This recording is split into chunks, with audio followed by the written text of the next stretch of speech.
Salut à tous! Alors on se retrouve aujourd'hui dans cette vidéo pour faire de la géométrie dans l'espace et pour faire un truc hyper classique, c'est-à-dire l'étude de la position relative entre une droite et un plan. Une droite dont on a la représentation paramétrique et un plan dont on a une équation cartésienne. On pourrait faire des études de position relative sous différentes formes, en pure géométrie vectorielle par exemple. Là, c'est la version la plus courante et celle qu'on a le plus de chances de retrouver au bac. Regarde l'énoncé.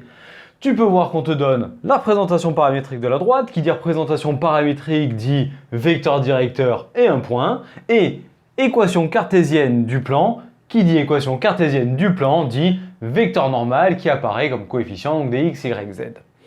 Donc il faut étudier la position relative de ces deux ensembles, et pour ça il faut avoir un bon protocole en tête et savoir vers quoi on doit tomber. Alors pour commencer, les positions relatives entre une droite et un plan.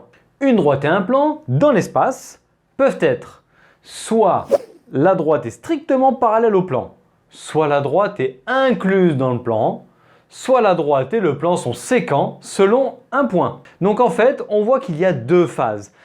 La phase parallèle qui va nous faire regarder si la droite et le plan sont parallèles au sens large, c'est-à-dire est-ce que la droite ensuite est strictement parallèle ou est-ce qu'elle est incluse. Et enfin, si ça n'est pas parallèle, alors c'est que c'est séquent selon un point dont on détermine les coordonnées.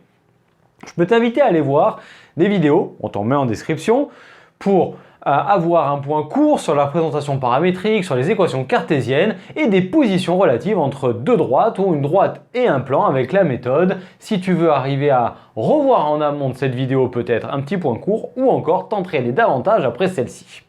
Alors, commençons de suite par mettre en place le protocole et extraire les données de l'énoncé. Alors voilà ce que tu dois faire dans ton brouillon au minimum et ensuite on le met en place sur une copie. On extrait les données de l'énoncé et ça, on connaît bien son cours et c'est ce que l'on vient de rappeler, c'est-à-dire les positions relatives entre une droite et un plan. Donc on a l'équation cartésienne qui permet d'extraire un vecteur normal, 2, moins 1, 5 pour les coordonnées. Et enfin, pour la droite, on a les coordonnées ici qui apparaissent du vecteur directeur, d'un vecteur directeur de la droite et un point ici. Et on n'oublie pas, le t appartient à r à la fin, c'est hyper important, sinon ça ne représente rien. Ensuite, je t'ai fait un super dessin avec ici un plan avec un vecteur normal et une droite D avec son vecteur directeur qui est ici et un point. Alors, on va essayer de regarder un petit peu comment est-ce qu'on peut faire. Mais ça, c'est le genre de choses que tu dois parfaitement avoir en tête, avoir un protocole ici qui te permet de savoir si tu vas vers parallèle ou vers séquent. Et si tu es dans parallèle, comment est-ce que je fais pour aller dans inclus ou dans strictement parallèle? Alors, disons que le plan, c'est ma main. Et un vecteur normal, c'est ce stylo qui est ici. La droite, elle est là, c'est ce stylo. Et donc, si la droite et le plan sont parallèle au sens large, c'est-à-dire qu'on a un truc qui est comme ça, eh bien ça veut dire que le vecteur directeur, parce que là c'est un vecteur directeur aussi pour cette droite, le stylo, et le vecteur normal ici qui est là du plan, eh bien tu vois qu'ils sont orthogonaux. Car si tu veux que la droite et le plan soient parallèles, c'est-à-dire soit comme ça, soit dans le plan, eh bien ça veut dire que les éléments caractéristiques ici doivent vérifier que U et N sont orthogonaux, c'est-à-dire que leur produit scalaire fait 0. Donc c'est le premier truc que tu dois faire une fois que tu as extrait les données qui sont ici, c'est le produit scalaire d'un vecteur directeur de la droite et d'un vecteur normal du plan. C'est vraiment ton premier point. Alors on commence par ça. Donc voici ce produit scalaire posé, N scalaire U, avec toujours les petites phrases de rédaction qui vont bien. On écrit les coordonnées du vecteur N, point pour scalaire, les coordonnées du vecteur U. Et je te rappelle qu'en géométrie analytique, donc avec les coordonnées, le produit scalaire c'est x plus y plus z. Et donc ça fait 2 fois 3, 6, 6 moins 1 et moins 5. Le produit scalaire valant 0, ça veut dire que les vecteurs n et u sont orthogonaux et donc que la droite et le plan sont parallèles. On en est donc à ce point-là. C'est-à-dire qu'il faut savoir si la droite et le plan, on a une droite qui est un élément du plan ou la droite et le plan sont strictement parallèles. Donc, première étape dans ton protocole, le point qui est ici en fait qu'on vient de traiter, n scalaire u, est-ce que ça fait 0 oui ou non? Si c'est oui, alors on est là. Si c'est non, alors on est là. Et dans ce cas-là, je t'invite à aller voir ça dans une autre vidéo où j'ai traité ici la droite et le plan, c'est quand selon un point, on détermine les coordonnées du point d'intersection. Alors maintenant, on passe à la suite. Avant, petite phrase de conclusion. Donc après avoir marqué ta petite phrase, tu vas réfléchir et tu vas te dire comment je fais pour savoir si la droite est un élément du plan, c'est-à-dire si la droite est incluse dans le plan. Eh bien, pour que ta droite soit incluse dans le plan, donc je te rappelle, notre super plan est là, notre droite qui est là ou qui est là.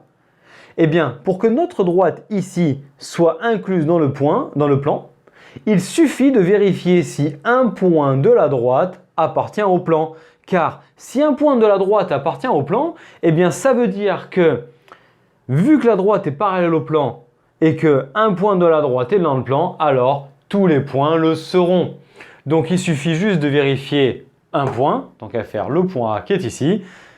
Est-ce que les coordonnées du point A vérifient l'équation cartésienne du plan? Voilà la méthode qui va nous permettre de prendre ici la décision sur la position relative finale. Donc prenons maintenant la rédaction qu'on va amener et que tu vas devoir amener sur ta copie. Donc on va vérifier si un point de la droite D appartient à P. Extrayons un point de la droite D, ce qu'on a fait ici, on dit que pour t égale à 0, on a le point A de coordonnées -1, -2, 3, ce qu'on avait mis là, ce qu'on retranscrit ici.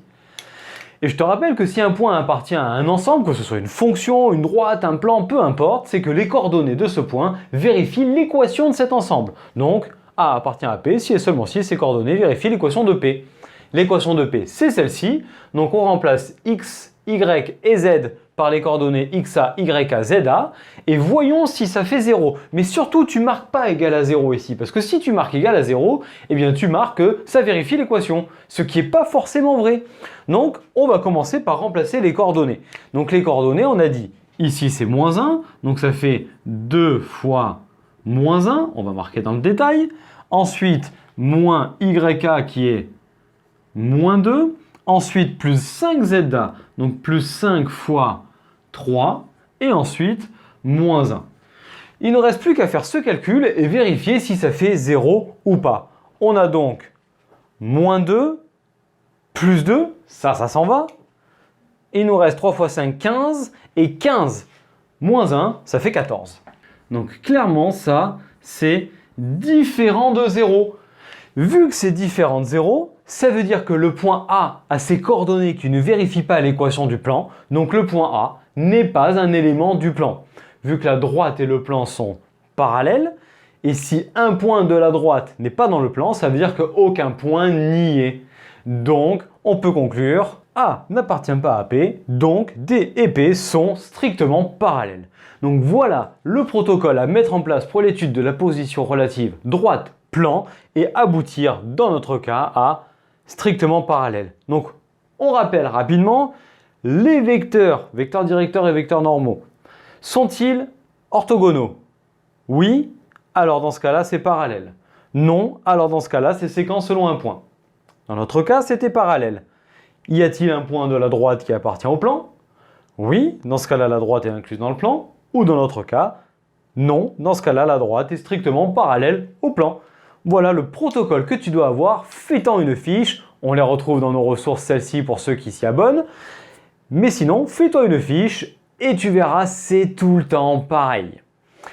Et bien voilà, cet exercice est fini et j'espère que tu es arrivé à le faire par toi-même. Si tu m'as utilisé comme correction, tu en as pour aller entre 4 et 6 minutes à faire ça grand maximum.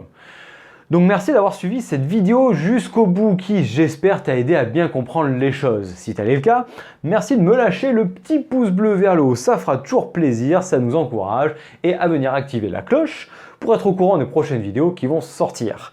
Puis tu peux nous mettre un petit commentaire pour nous encourager, nous faire des remarques, nous dire ce que tu en as pensé ou comment tu aurais fait. Puis nous partager auprès de tes amis pour nous aider à nous développer, ça serait super sympa, donc merci d'avance.